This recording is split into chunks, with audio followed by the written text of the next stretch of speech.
ఇప్పుడు నేను చెప్పబోయేది, మీరు చూడబోయేది వెకిలి కామెడీ షోలు, దాంట్లో ఉన్నటువంటి డబుల్ మీనింగ్ డైలాగుల గురించి కాదు. ఇది రాజ్ తరుణ్, లావణ్య లేకి పంచాయతీ గురించో, దువ్వాడ శ్రీనివాస్ మాధురి రచ్చ గురించో అంతకన్నా కాదు.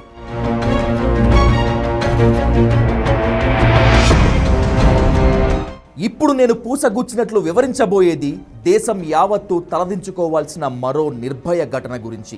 స్వాతంత్ర్యం వచ్చి 78 ఏళ్లు అవుతోంది అంటూ మొత్తం దేశం ముఖానికి 3 రంగులు పూసుకొని సంబురాలు చేసుకుంటున్న వేళ, ఇది దేశం మీసం తిప్పాల్సిన సమయం కాదురా, ఇది దేశభక్తులుగా రొమ్ములు విరిచి చెప్పుకుంటున్న వాళ్ళు ఎత్ర నార్యంతు పూజ్యంతే రమంతే తత్ర దేవత అంటూ గొంతు చించుకున్న వాళ్ళంతా తలలు దించుకోవాల్సిన, తలలు ఎక్కడ పెట్టుకోవాల్సినో తెలియని దుస్థితి గురించి. చెవులు రిక్కించి మాత్రమే కాదు, ఒళ్ళు దగ్గర పెట్టుకొని మరి ఈ వీడియో చూడండి. మన దేశంలో ఆడపిల్లలకు ఏ స్థాయిలో భద్రత ఉందో, ఎంత హీన స్థితిలో మహిళా భద్రత ఉందో నిప్పు లాంటి నిజాలు అర్థమవుతాయి.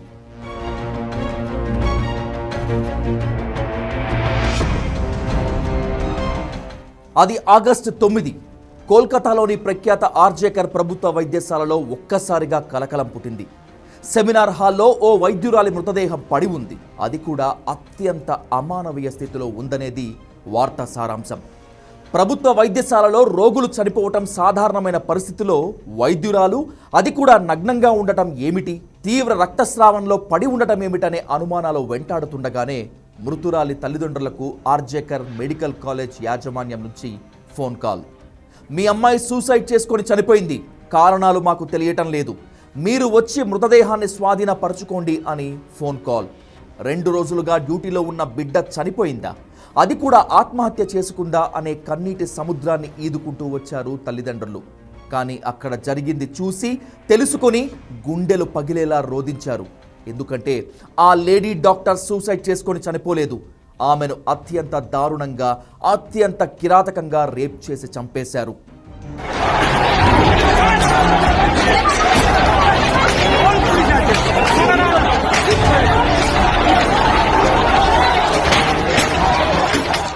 కోల్కతాలోని ఆర్జేకర్ మెడికల్ కాలేజ్ కమ్ హాస్పిటల్లో మృతురాలు పోస్ట్ గ్రాడ్యుయేషన్ సెకండ్ ఇయర్ చదువుతున్న మెడికోగా ఉంటూ ఆమె చెస్ట్ విభాగంలో పీజీ సెకండ్ ఇయర్ చదువుతోంది. ఆగస్టు 8న రాత్రి 1 గంటకు డ్యూటీ ముగించుకుంది. అప్పటికే 24 గంటలకు పైగా ఆమె నిర్విరామంగా డ్యూటీ చేస్తుండటంతో అలసిపోయింది. విశ్రాంతి తీసుకునేందుకు కూడా సరైన వసతులు లేకపోవడంతో రాత్రి 2 గంటలకు అదే హాస్పిటల్ ఆవరణలోని సెమినార్ హాల్కు వెళ్ళింది.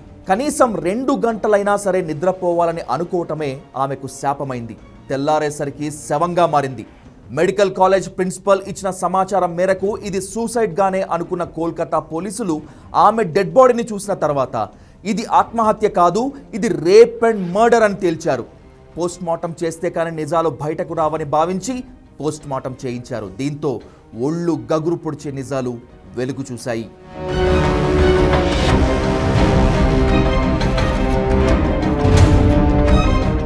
మృతురాలి కన్నుల నుంచి నెత్తురు ధారలు కట్టింది. కనుగుడ్లలో గాజు పెంకులు ఉన్నాయి. చెంపలపై పంటిగాట్లు, ముక్కు ఎముకలు విరిగిపోయాయి. నోటి దవడలు పక్కకు జరిగాయి. పెదవులు పగిలిపోయాయి. నడుము భాగంలో తీవ్ర గాయాలు. ఇక మర్మాంగాలపై ఉన్న గాయాల గురించి ఎంత తక్కువగా మాట్లాడుకుంటే అంత మంచిది. థైరాయిడ్ కార్టిలేజ్ పూర్తిగా విరిగిపోయింది. ఇలా చెప్పుకుంటూ పోతే ఆమె గాయాల గురించే 2 పేజీలు ఉన్న పోస్ట్మార్టం రిపోర్ట్లో ఈ చిత్రహింసలకు perverted sexual torture and genetical torture అని తేల్చి చెప్పారు అటాప్సీ చేసిన డాక్టర్లు. మరి ఇంత దారుణానికి ఎవరు ఒడిగట్టారు అని పోలీసులు సీసీ కెమెరాల మీద ఫోకస్ పెడితే సంజయ్ రాయ్ అనే దుర్మార్గుడి కిరాతకం బయటపడింది.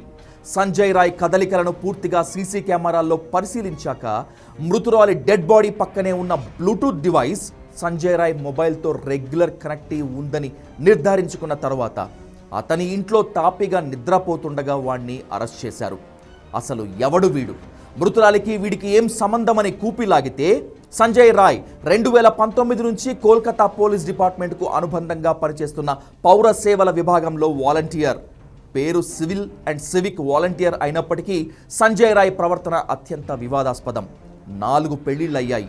ఏ భార్యతోనూ 2 నెలల కన్నా ఎక్కువ రోజులు కాపురం చేయలేదు. ఓ బాధితురాలు గృహహింస కేసు పెట్టింది. అయినా సరే ఇలాంటి వాడిని సివిల్ వాలంటీర్గా ఎంచుకొని నెలకు 12,000 రూపాయల వరకు జీతం ఇస్తోంది కోల్కతా పోలీస్ డిపార్ట్మెంట్. పేరుకు వాలంటీర్ అయినా అసలు పోలీసుల కన్నా ఎక్కువ బిల్డప్ ఇచ్చేవాడు సంజయ్ రాయ్. అర్జేకర్ మెడికల్ హాస్పిటల్లో వీడి హవా అంతా ఇంతా కాదు. హాస్పిటల్లో బెడ్లు ఇప్పించే పైరవీల నుంచి హాస్పిటల్ మహిళా సిబ్బందితో అసభ్య ప్రవర్తన వరకు వీడి అరాచకాలు ఓ రేంజ్. వీడి మొబైల్ నిండా అశ్లీల వీడియోలే, బూతు బొమ్మలే. ఇవి చూసి కోల్కతా పోలీసులకు మెంటలెక్కింది. అంతటి దుర్మార్గుడు వీడు. వైద్యురాలని ఇంత కిరాతకంగా రేప్ చేసి చంపేశాక ఇంటికి వెళ్ళి బట్టలకు అంటిన రక్తపు మరకలను కడుక్కున్నాడు, ఆ బట్టలను ఉతికేశాడు, తాపిగా నిద్రపోయాడు. అసలేం ఎరుగని అమాయకుడిలా. బ్లూటూత్ డివైస్ మాత్రమే కాకుండా మృతురాలి గోళ్లలో ఇరుక్కున్న చర్మం, వెంట్రుకలను సంజయ్ రాయ్ ఒంటి మీదున్న గాయాలతో సరిపోల్చుకున్న తర్వాత, అంటే ఘటన జరిగిన 6 గంటల తర్వాత అరెస్ట్ చేశారు పోలీసులు. అరెస్ట్ చేస్తున్నప్పుడు మాత్రమే కాకుండా విచారణ టైంలోనూ చంపేస్తారా, చంపేయండి, ఉరిశిక్ష వేస్తారా, వేసుకోండి అని దురుసుగా సమాధానం చెప్తున్నాడంటే సంజయ్ రాయ్ కిరాతకాన్ని అర్థం చేసుకోవచ్చు.